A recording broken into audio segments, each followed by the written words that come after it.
basali effort ya réaliser de bonya en tant que designer B kolosa malamu yawe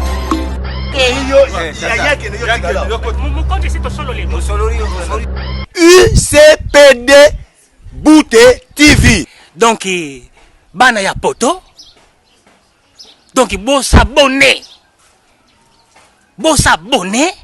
massivement. Loko moko to yeli binu ya ko découvrir eye na ngwe belé kasi biso yeli binu ka moko.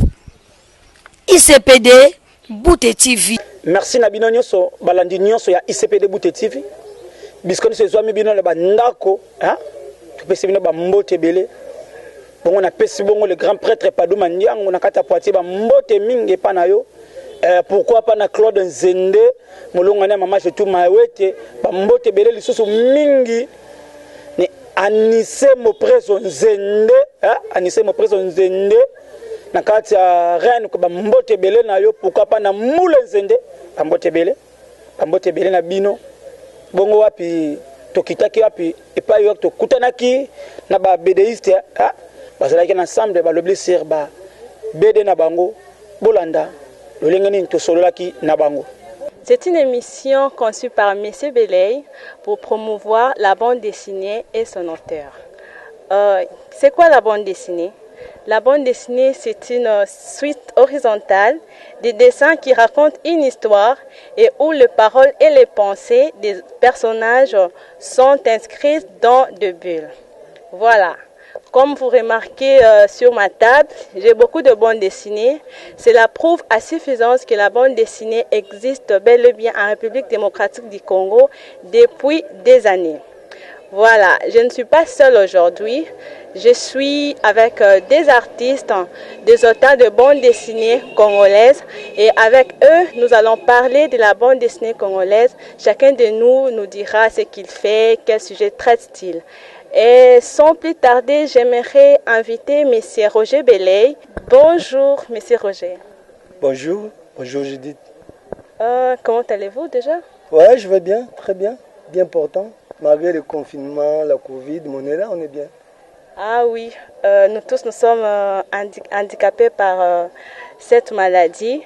Mais une chose est sûre, la vie, elle est là, continuons à nous protéger, l'avenir sera meilleur. Monsieur Roger, parlez-nous un peu de nous. De vous, pardon.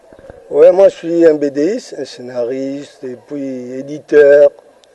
Je suis un peu dans les tout, un opérateur culturel. C'est ce que je pourrais dire en bref. Un acteur incontournable dans la promotion de la bande dessinée ici au Congo. Est-ce que la bande dessinée congolaise a-t-il de l'avenir? Oui, la bande dessinée congolaise a de l'avenir parce qu'elle existe. Quelque chose qui existe, c'est quelque chose qui a de l'avenir.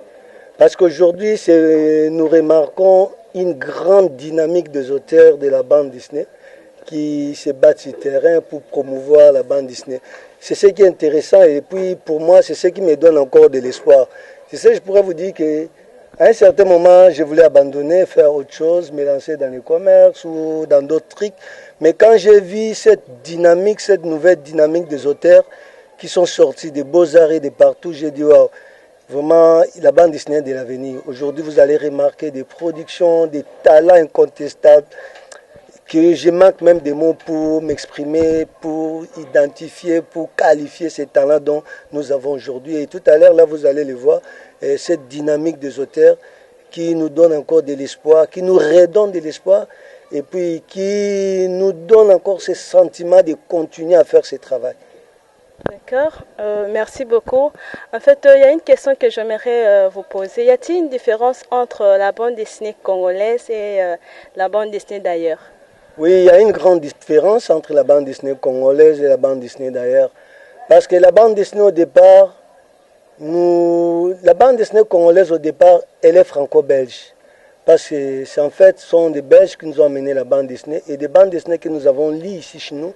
Ce sont des bandes dessinées franco-belges. Nous avons lu des Tintin, des Astérix, un peu Spirou, on a grandi avec ça. Et par après, nous aussi, nous avons eu nos bandes dessinées.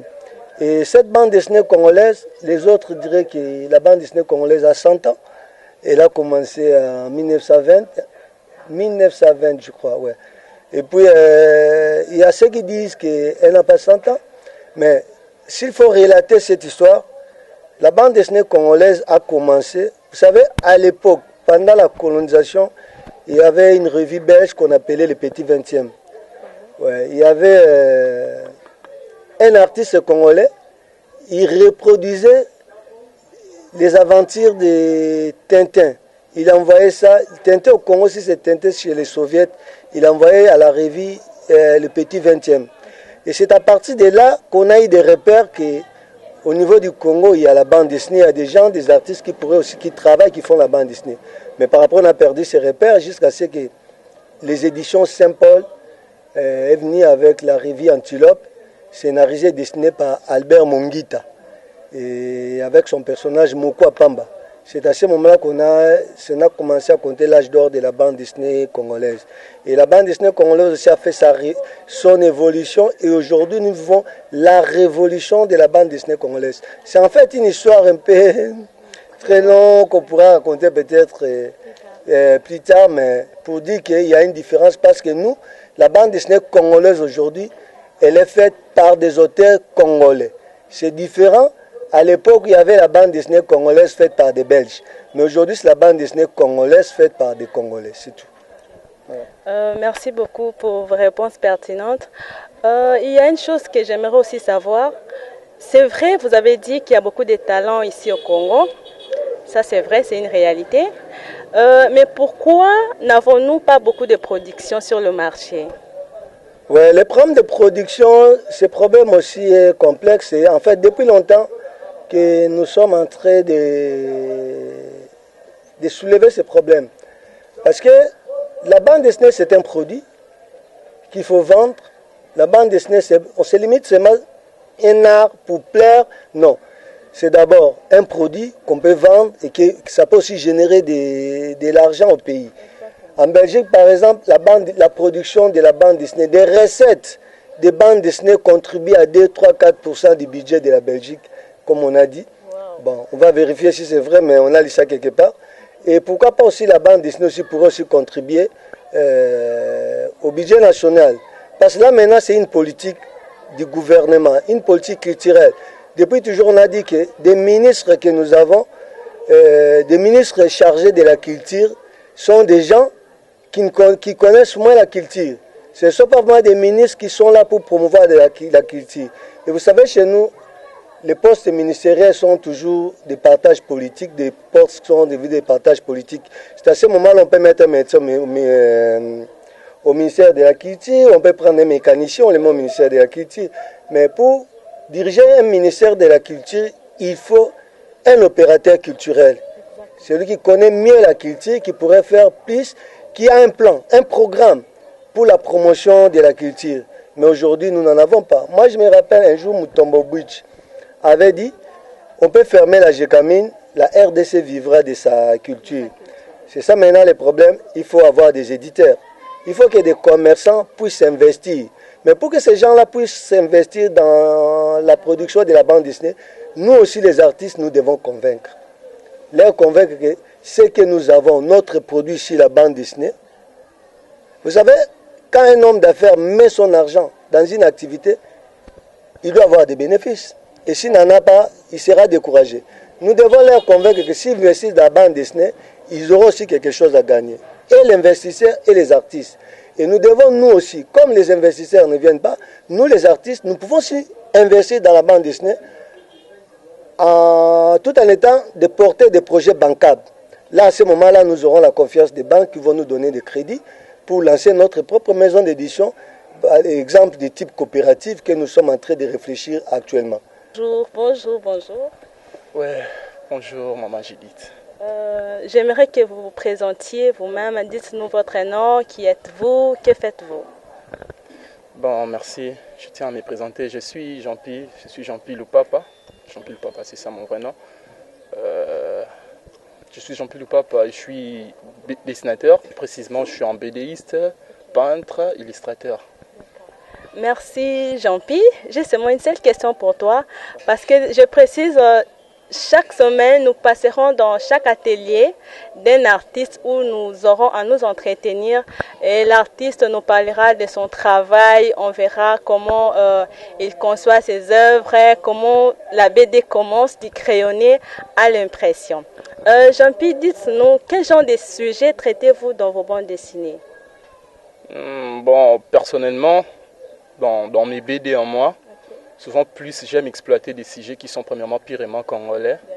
Parce que en fait, c'est là montrer un peu ma culture en fait. J'aime trop parler des phénomènes qui se passent dans le pays, dans du genre de phénomènes du genre Kuluna. J'aime trop souvent faire voir ce qui se passe dans les pays pour chercher un peu à apporter un de plus par rapport au changement. Donc c'est un peu ça l'idée de mes BD en fait. J'aime passer un message par rapport à tous les événements qui se passent dans le pays, afin de pouvoir apporter un de plus, donc provenant de mon art. Voilà. Ok, merci beaucoup Jean-Pierre Loupapa. Très prochainement, nous viendrons chez toi dans ton atelier où nous verrons tout ce que tu fais, comment tu arrives à produire tes bandes dessinées, quelles sont tes sources d'inspiration. Nous parlerons de tout ça en long et en large. C'est bien. Bonjour madame. Bonjour madame. Est-ce que j'ai bien dit votre nom? Vous appelez bien madame Santa? Oui, je réponds au nom de Santa Kakese. Qui êtes-vous? Je vous vois au milieu des auteurs de bandes dessinées. Êtes-vous aussi un dessinateur?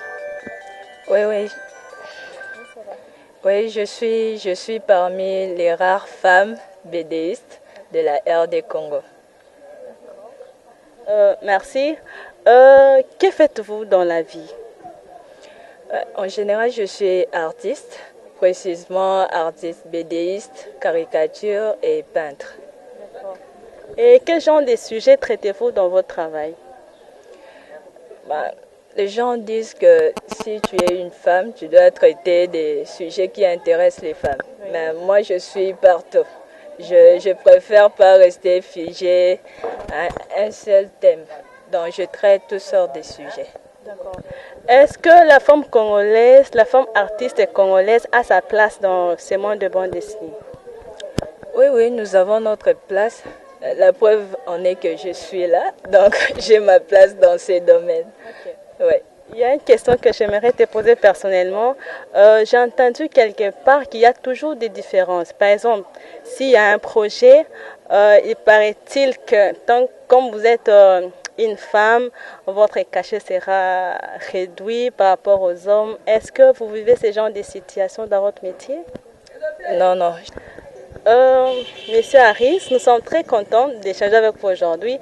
Est-ce que avez-vous un dernier mot ou un message à lancer aux autorités du pays?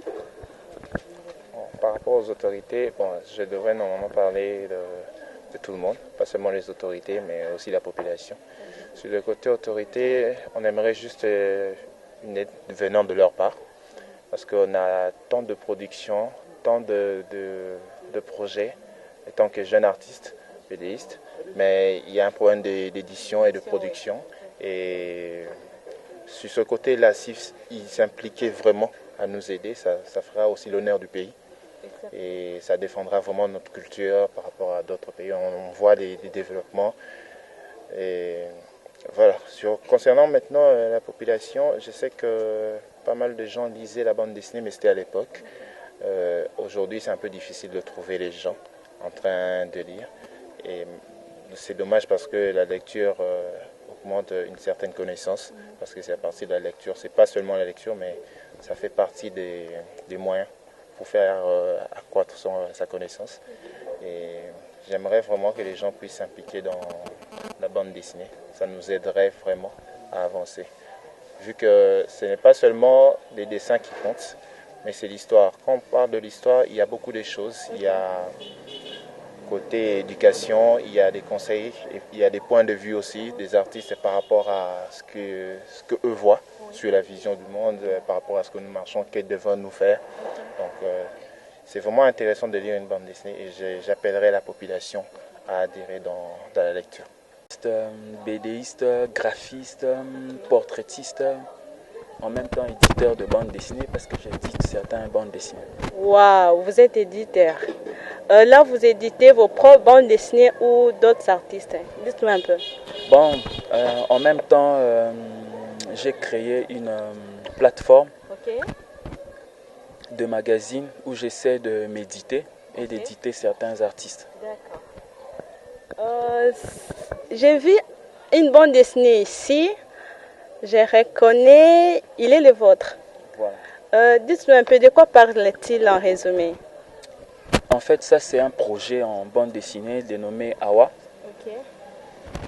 Awa est une jeune fille orpheline de mère et de père, mais il se retrouve dans une famille où elle doit affronter, des harcèlements en même temps. Et Awa se retrouve dans une situation mitigée où non seulement elle doit affronter des harcèlements qu'elle reçoit, mais en même temps elle est tombée enceinte. Et ce genre de situation, j'essaie de le raconter dans cette histoire. Merci, M. Yann. Très prochainement, nous passerons dans ton atelier où nous verrons toutes vos œuvres. Êtes-vous satisfait de la politique culturelle de notre pays? Bon, déjà la politique culturelle de notre pays laisse à désirer. Déjà du fait que nous éditons des œuvres et nous n'avons pas les soutiens des autorités de notre pays. Et là, nous les fustigeons en même temps. Mais nous savons que si nous arrivons à faire quelque chose, peut-être qu'avec le temps, l'État pourra nous aider. Bonjour. Bonjour, madame. Qui êtes-vous, s'il vous plaît? Bon, moi, je suis M. Louba, artiste, dessinateur et puis illustrateur. En fait, c'est ça. Je vis une BD sur la table. Sans plus tarder, j'aimerais que vous m'en parliez. Fulangenge, c'est votre œuvre? Oui, Fulangenge, c'est un magazine de bande dessinée que nous avons produit avec l'appui de la mission canadienne. D'accord. Mais nous avons collaboré dans le cadre du projet PC de la CENCO. Donc ici, nous sommes en train de sensibiliser la population sur ce qu'ils doivent faire dans la société. Par exemple, il doit éviter de prendre des chanvres. Peut-être aussi, parce que là-bas, vous trouvez aussi une histoire que nous avons faite sur la femme politique. En fait, les gens pensent que la femme n'est pas obligée de faire la politique. Or, ce n'est pas ça. Il a aussi son droit politique, donc il faut qu'il fasse la politique. C'est pour ça que dans cette bande dessinée, nous avons aussi exploité ça.